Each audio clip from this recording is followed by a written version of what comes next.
नमः शिवाय। दोस्तों, महाशिवरात्रि इस बार 18 फरवरी को मनाई जा रही है और इस दिन साल का जो पहला शनि प्रदोष व्रत भी है। महाशिवरात्रि पर त्रयोदशी तिथि का होना सबसे दुर्लभ योग माना जा रहा है।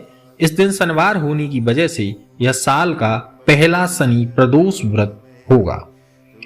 तो अब असल में हम इस वीडियो में बात करेंगे कि आखिर शिवरात्रि का महत्व क्या है, इसका आध्यात्मिक और वैज्ञानिक क्या कारण है, उनके बारे में हम चर्चा करेंगे। और शिव क्या है असल में शिव होने का अर्थ सिर्फ भस्म रमाना और भांग घोटना नहीं है। शिव होने का अर्थ संसार के विष को पीकर नीलकंठ हो जाना भी नहीं है। शिव होने का अर्थ इतना अधिक गूढ़ है कि कोई चाहकर भी शिव को नहीं समझ सकता। इसीलिए तो शिव को आदि अनंत कहा गया है। आदि, हाँ तो आदि चिरकाल से है। शिव कोई एक नाम नहीं है, न ही एक विचार है। ये तो समूचा ब्रह्मांड है, अनंत ब्रह्मांड, जिसमें ज्ञान गंगा विराजती हैं, जिसमें आध्यात्मिक का सागर हिलोरे मारता है। जो एक ओर सती के वियोग में तांडव करते हैं तो दूसरी ओर कैलाश पर वैराग्य को भी धारण करते हैं। जो ग्रस्त भी हैं लेकिन निर्मोही भी हैं, जो प्रेमी भी हैं लेकिन योगी भी हैं, तभी तो लोग उन्हें शिव कहते हैं। तो ये तो था शिव का एक जो समझने का तरीका था। दूसरा हम बात करते हैं कि आखिर शिवरात्रि, महाशिवरात्रि का महत्व क्या है। फाल्गुन कृष्ण चतुर्दश्या मादिदेवो महानिशि शिवलिंगत योधभूतम कोट सूर्य समप्रभ।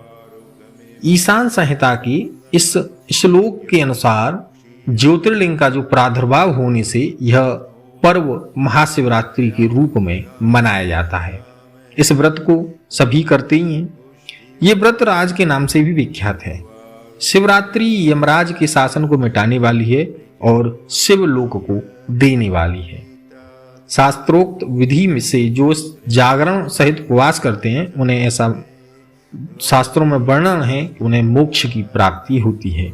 शिवरात्रि के समान पाप और भय मिटाने वाला कोई दूसरा अन्य व्रत नहीं है।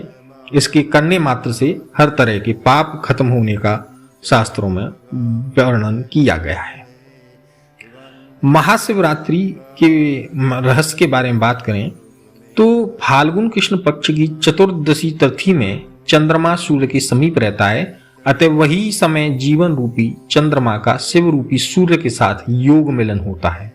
अतः इस चतुर्दशी को शिव पूजा करने से मनुष्यों को मनचाहा फल मिलता है।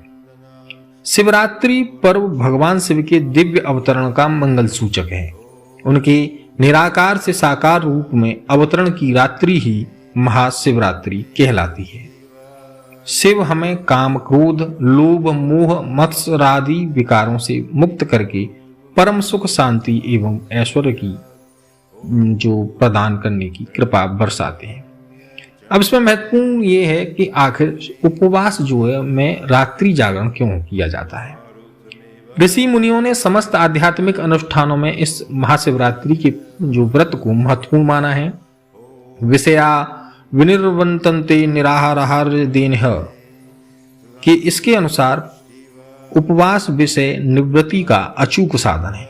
अतः आध्यात्मिक साधना के लिए उपवास करना परम आवश्यक है। उपवास के साथ रात्रि जागरण के महत्व पर संतों का जो यह कथन अत्यंत प्रसिद्ध है। या निशा सर्वभूतानाम तस्याम जागृति संयमी। इसका सीधा तात्पर्य यही है कि उपासना से इंद्रियों और मन पर नियंत्रण करने वाली संयमी व्यक्ति ही रात्रि में जागकर अपने लक्ष्य को प्राप्त करने के लिए प्रयत्नशील हो सकता है। अतः शिवोपासना के लिए उपवास एवं रात्रि जागरण उपयुक्त होता है। इन्हीं सब कारणों से इस महान व्रत में व्रती जन उपवास के साथ रात्रि में जाकर शिव पूजा करते हैं। इसीलिए महाशिवरात्रि की रात के चारों पहरों में विशेष पूजा की जाती है। अब थोड़ी सी इसकी पूजा विधि पे मैं भी आपको थोड़ा बता देता हूँ जो मैंने पढ़ा है।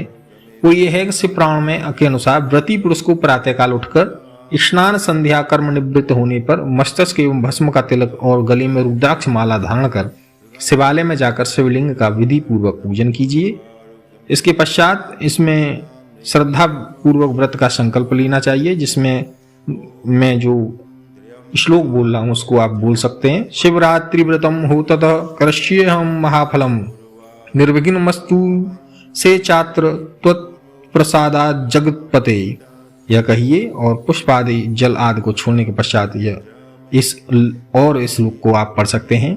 देव देव महादेव नीलकंठ नमोस्तुते से कर्तुमिच्छाम्यहं देव शिवरात्रि व्रतम तव तव प्रसादात् दिवेश निर्विघ्न भवेदिति कामाश शत्रवो मा वै पीड़ा कुर्वन्तु नेवहि।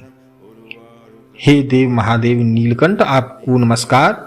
मैं आपका शिवरात्रि व्रत करना चाहता हूँ, अतः आप मेरे कृपा से व्रत निर्विघ्न पूर्ण हो और काम क्रोध लोभ आदि शत्रु मुझे पीड़ित ना करें। इसके बाद रात्रि पूजा का विधान होता है। दिन भर आप जो है अधिकार अनुसार शिव मंत्र और यथाशक्ति आप अपना जप करना चाहिए, अर्थात जो द्विज हैं उनको विधिवत यज्ञ पूर्वी संस्कार हुआ है तथा नियम पूर्वक यज्ञ भी धारण कर सकते हैं, उन्हें ओम नमः शिवाय का मंत्र का जाप करना चाहिए। परंतु जो द्विजेतर अपूतनीय स्त्रियां हैं उन्हें प्रणव रहित केवल शिवाय नमः मंत्र का ही जाप करना चाहिए। रुग्ण अशक्त और वृद्ध जन दिन में फलाहार ग्रहण कर रात्रि। तो दोस्तों ये थी महाशिवरात्रि के बारे में कुछ अहम जानकारी। उम्मीद आपको अच्छी लगी तो प्लीज़ वीडियो को लाइक कीजिए, चैनल को सब्सक्राइब कीजिए।